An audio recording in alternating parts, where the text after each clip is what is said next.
ఈ నిషేధిత జాబితా 5 కేటగిరీస్లో ఉంటుంది చట్ట ప్రకారం. సెక్షన్ 22A ఏదైతే రిజిస్ట్రేషన్ చట్టంలో ఉందో 5 రకాల భూములని ఈ నిషేధిత జాబితాలో ఉంచుతారు. అందులో మొట్టమొదటి కేటగిరీ చట్టంలోనే ఈ ఫలానా భూమి అమ్మకాలు చేయకూడదు అని ఏదైతే చట్టం చెబుతుందో ఆ భూమి. అట్లాంటి ఏమున్నాయి? ఉదాహరణకు ఒక 2 అసైన్మెంట్ భూములు ఉన్నాయి. అంటే భూమి లేని పేదవాళ్ళకి ప్రభుత్వమే వ్యవసాయం చేసుకోవటానికో ఇంటి స్థలాల కోసం ఇచ్చిన భూమి ఉంటుంది. దాదాపుగా ఒక 25 లక్షల ఎకరాల భూమి ఇప్పటిదాకా ప్రభుత్వం ఇచ్చింది. ఈ 25 లక్షల ఎకరాల భూమికి సంబంధించి పిఓటి చట్టం ఏం చెప్తుందంటే అమ్మకాలు కొనుగోలు చేయొద్దు అంటుంది. అది ఈ జాబితాలో వస్తుంది. రెండోది గిరిజన ప్రాంతంలో ఎల్టీఆర్ అని ఒక చట్టం ఉంది. ఆ చట్టంలో కూడా గిరిజన భూములు కొనుక్కోవడానికి వీలు లేదు, కొంటే గిరిజనులే కొనాలి.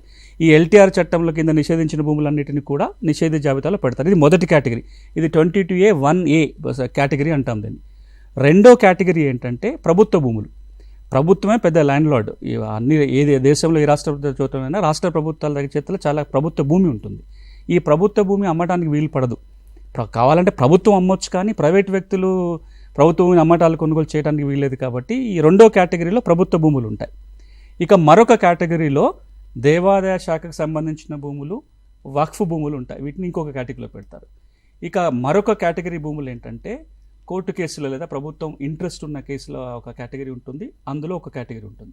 ఇక చివరి కేటగిరీ ఏంటంటే ఈ సీలింగ్ మిగులు భూములు అంటారు. అంటే సీలింగ్ చట్టం తీసుకొచ్చి పట్టణ ప్రాంతంలో కానీ గ్రామీణ ప్రాంతంలో కానీ ఒక కుటుంబానికి ఎంత భూమి ఉండొచ్చో ఆ చట్టం నిర్ధారించింది. అంతకంటే ఎక్కువ భూమి ఉంటే ప్రభుత్వం తీసుకుంటుంది.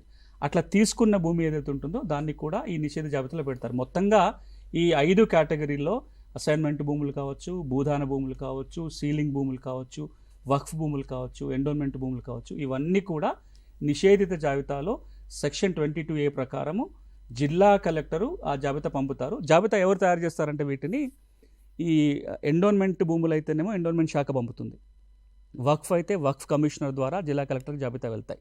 మిగతా అన్నీ కూడా తహసీల్దార్లు జాబితా తయారు చేసి ఏ జిల్లాకు ఆ జిల్లాకు జిల్లా కలెక్టర్ స్థాయిలో ఆ జాబితా తయారవుతుంది. వారు అన్ని సబ్ రిజిస్ట్రార్ కార్యాలయాలకి ఎలక్ట్రానిక్ మెథడ్లో జాబితా వెళ్తుంది. ఇప్పుడు మనం ఎవరైనా ఆ జాబితా చూడాలనుకుంటే కూడా ఈ మొబైల్లో చూసుకోవచ్చు. 2 జాబితాలు అందుబాటులో ఉంటాయి. ఒకటి వ్యవసాయ భూములకు సంబంధించింది అయితే మీరు కనుక ధరణి, ఎవరైనా సరే ధరణి వెబ్ పోర్టల్ ఓపెన్ చేసుకుంటే ప్రొహిబిటెడ్ ప్రాపర్టీస్ అని ఒక లింక్ ఉంటుంది.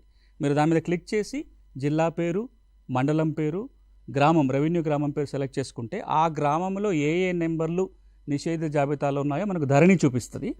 అదే వ్యవసాయేతర ఆస్తులు ఏవైతే నిషేధ జాబితాలో చూడాలి అంటే IGRS అంటే రిజిస్ట్రేషన్ డిపార్ట్మెంట్కి సంబంధించిన వెబ్సైట్లకు వెళ్ళి అక్కడ కూడా ఒక ప్రొహిబిటెడ్ ప్రాపర్టీ అని లింక్ ఉంటుంది. మీరు దాన్ని క్లిక్ చేస్తే వ్యవసాయేతర భూములు ఏవైతే నిషేధ జాబితాలో ఉన్నాయో వాటిని ఎవరైనా ఎప్పుడైనా చూసుకోవడానికి ఈ 2 వెబ్సైట్లో అవకాశం ఉంది.